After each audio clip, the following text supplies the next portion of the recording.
get to the door, pull the handle, but as you expect, it is locked. Force the door, barge it, try and force it with the knife. Try using the knife to force open the door. Aw, crap. It is a desperate attempt. Almost immediately the blade snaps, and you curse in anguish. Well, I guess we have to. You are acutely aware that more men could arrive at any moment, or the men you already dealt with will recover enough to launch a new attack. Martine's servants are also at home, and you have no way of knowing whether they too are involved. Martine is still crouched in a corner. He does not even know what is going on. You start overturning the tables, try to be useful in drawing the attention of the authorities. Specifically the New York Fire Brigade, would hinder your opponents considerably. Crap. We just did medicine. So let's do it again. Achievement unlocked, Martine's clue. In the dim light, you start rummaging through flasks, beakers, and other containers, using your nose to try to identify their contents. Risking the shells with your fingers, you come across a piece of paper with something scrawled on it. You obviously cannot read it in the darkness, so you pocket it and resume your search. Finally, you recognize sulfuric acid. You spill it over the table and light it with matches that you found next to a Bunsen burner. The flames leap up voraciously. You find a window and smash it to escape. You go over to where Martine is hiding and you grab his arm, ready to pull him away. No, don't hurt me. Finally, Martine raises his face and sees it is you. Pointing at the fire, you shout at him to follow you, but then drag him behind you anyway. Martine is terrified and extremely awkward in his movements. You seize him and force him through the window. The flames of the heat behind you grow to a crescendo. Okay, get him out of here. Well, experience points, nice. You take a few rapid steps away from the house, pulling Martine along behind you. He is in a bad state, and you have to stop to help him. Turning back to the laboratory, you see the flames are starting to rise up out of the window. Martine is staring at them as if in a trance. In the distance, you can hear the sirens of the New York Fire Brigade. You jettison the professor. You have to get away from here.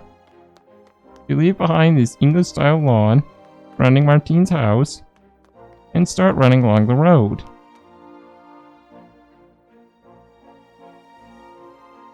Eventually, let go of Martine's arm so that you can go a little further ahead to assess the situation. Behind you, you hear Martine stopping yet again to catch his breath. Patient or patient? Wait for him to catch his breath.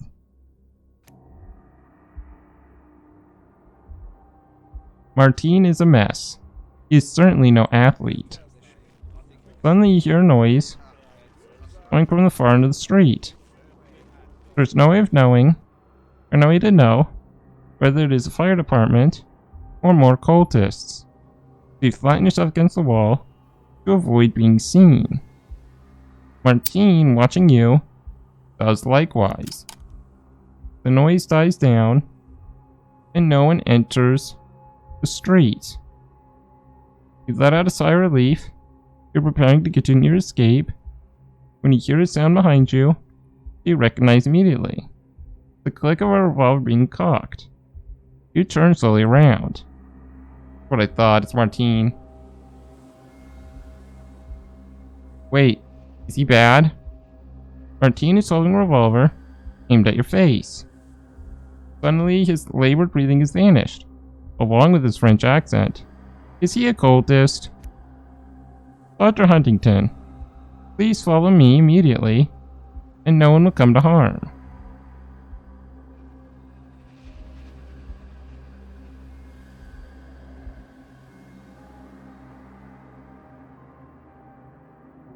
I'd say deneutralizing could be bad. We neutralize the guy. There's only one issue. If we neutralize him,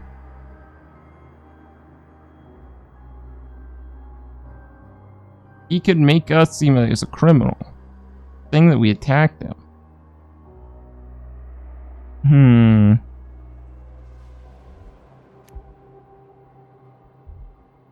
Let's do it.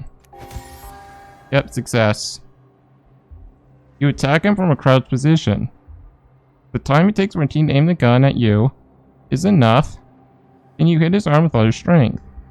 Your aim is good, and you hit a nerve in his arm, as well as giving him intense shooting pain, makes him drop the weapon. You capitalize on his weakness with several more hard blows to his face. Yeah, screw you. You bend down and start rummaging through the pockets of the unconscious cultist. You find something interesting inside his jacket pocket. A notebook. Oh, these cultists done goofed. We got two things from him. This is step one to taking down the cultists. It is a black notebook with a hard cover and a raffia band keeping it closed. Flicking through the white-lined pages, you come across various notes and sketches. On the first page, you recognize the eye symbol of the cult. You put it in your pocket. Once again, you find yourself in great danger. There's not much in the way of choice. You must leave New York at once. You walk out of the residential area and towards the train station. Going back to the hotel makes no sense, since there's nothing there that you really need. You will take the first train that comes. I'm getting a distinct sense of deja vu here. We're taking a train to get out of the city. You know, the rail system may not be as good. So, well, I mean, I guess the US rail system isn't bad. Let's just avoid passenger trains. Because those are bad. Lulled by the rhythmic rocking of the train, you find yourself suddenly immersed in darkness as the train enters a tunnel. It takes a while for your eyes to adjust to the dim light, but when they do, you start to distinguish details of the rock formations inside the tunnel. Rather than a man-made tunnel, it looks like some kind of naturally formed cave. There are hundreds of stalactites, stalagmites all around. Your vision improves even more. You notice a strange gleam on the surface of the rock, as if it were covered with something slimy. I think we're going crazy again. Then you can see the same viscous substance forming large rope-like drops on top of the stalactites. All of a sudden, you realize the walls of the cave are moving towards you. The movement becomes less subtle, and the rock seems to be closing in on your carriage. As the train is ripped to shreds, and smashed glass flies in all directions, you finally understand you are not being crushed by stalactites, but by giant teeth. Oh my god, there's no amount of therapy could ever fix what's wrong with us. Yeah, that's what I thought. You awaken with a violent start, and let out a barely suppressed scream. You had fallen asleep with your head against the window. You regain your composure, and feel the eyes of all other passengers in the carriage fixed upon you. Thankfully, however, no one dares to speak to you. You know, I feel like If I was in this situation, and I was having all those crazy dreams, at some point,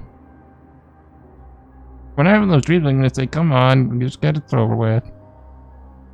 Because it would just annoy me more than anything. You have no idea how long you have been asleep, or how long the journey will take, or even where you are going. You had taken the first train out of New York Station, leaving the city only a couple hours shy of dawn. Rest or clues? Let's look at the notebook before someone steals it.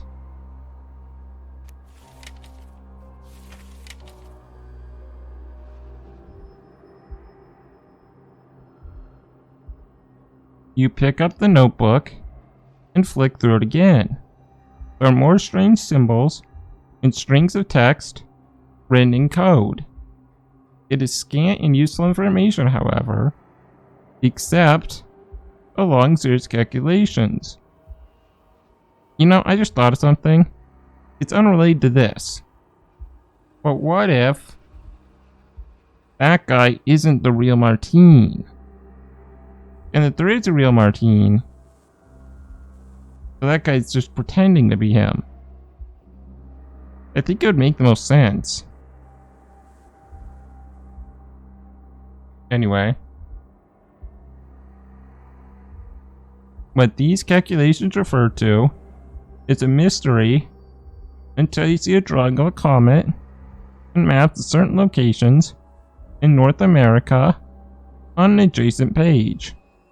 This must be the same comet mentioned by your informant. Same comet prophesized by the drawings in the cave. You shiver involuntarily. What if this informant was a part of the cult, but working against the cult? Like somebody was forced into it like they tried to do with us, but was never on their side. Not possible.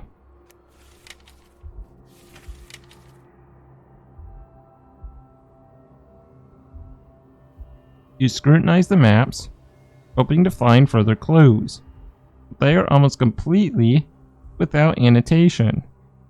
You keep flipping back and forwards through the notebook, looking for a pattern. Eventually do in fact find something. Two symbols are completely different to the others and are repeated many times. They seem to refer to two cities, Boston and Plymouth. Interesting. You pull out the piece of paper, which you found in the darkness of Martine's laboratory.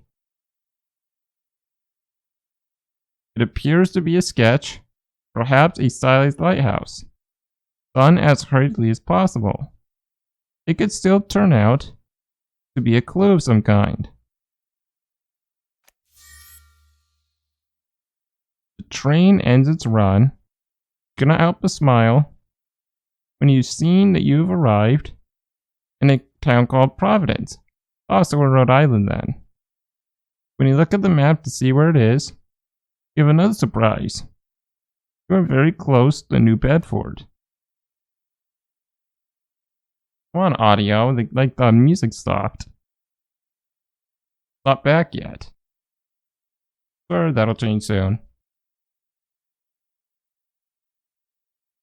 Apparently, what was supposed to be an attempt at an escape has only brought you next to one of the cult's main centers of power.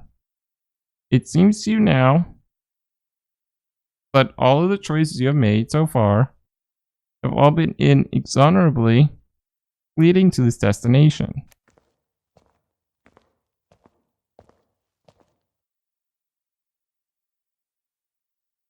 You are clutching Martine's notebook tightly. When you alight from the train, you do not even bother leaving the station and go straight to the ticket office. Apparently, you have very few options left. You need only decide between Boston and Plymouth. Okay. Well, Oh wow. Boston, Plymouth. I feel like Boston's the obvious choice. So I'm gonna go to Plymouth. So I guess that must be city on the left. Must be where we are. We'll go to Providence. The Providence, Plymouth. We were in Providence. Plymouth, the city that gave life to the American Empire since the day the Pilgrims first landed on its shores. Saltiness of the air were powers you the moment you leave the station. The sky is leading gray, not exactly ideal for free and positive thoughts. In one of the thoughts in one of the parts of the sky, free from clouds, you see a faint luminescent trail that puts cracks in the heavens. A comet. Oh crap.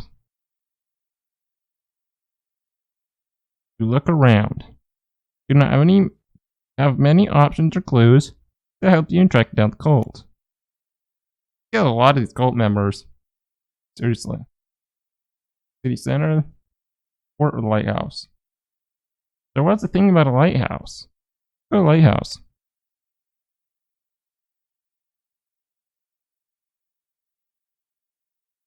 You were following a hunch. Perhaps the note, which you found in Martine's laboratory, pointed not only to Plymouth, but to something more specific. The cult might even be connected to the lighthouse, or to something else nearby. You decide that it's probably worthwhile to have a look in any case.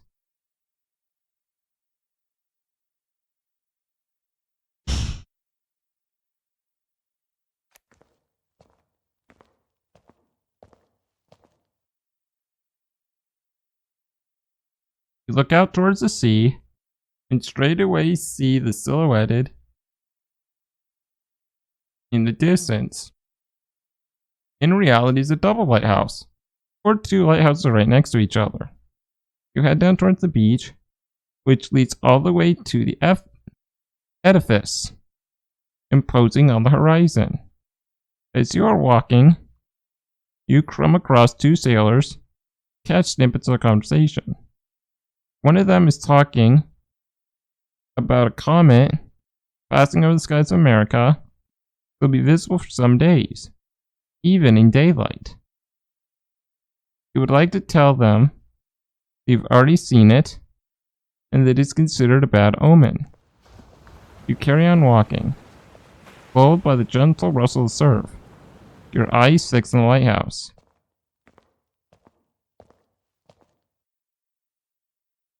As you are walking, an unnerving thought creeps into your mind. Walking to a lighthouse like this, across the beach, seems a little naive. If the cult really are at the lighthouse, or somewhere nearby, they will see you from a mile off. Cursing your carelessness, you walk away from the sea to the relative cover of the rocks. Do not have them see you coming. Yet your caution alone does not explain your hurry to get away from the water. You realize that you had a simultaneously creeping fear of the water, rising inside you with each wave. And you know that it is not the memory of your recent shipwreck motivating this anxiety. Rather, your perception of a presence, some kind of threat, each coming from the direction of the waves, each small, causing iteration in tones, black menacing curses. Looking towards the lighthouse, you spy a man. You're quite sure that he is one of them, even if you are too far away to see the inevitable tattoo on his wrist. From this distance, one might think you're a walker out for a stroll, enjoying the view and the bracing air.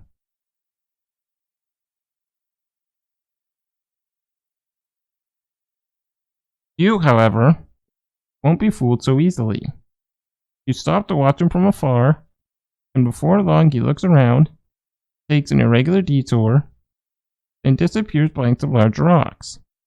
A hidden entrance. That must be another one of their temples. You might have just found the hiding place of the cult.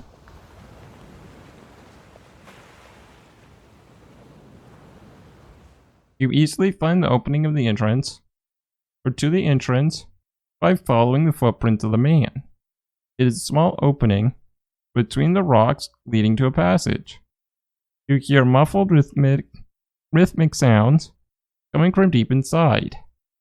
Now it is beyond all doubt. The cult, the comet, and the ritual going on now. Ritual is going on now. Everything is finally converging inside this small opening. Wow. Wow. That sounds like a bit of a cliffhanger. I guess I'm going to end the video here. Thank you guys so much for watching. If you enjoyed this, make sure to like and subscribe and hit that bell button so I know you want to see more.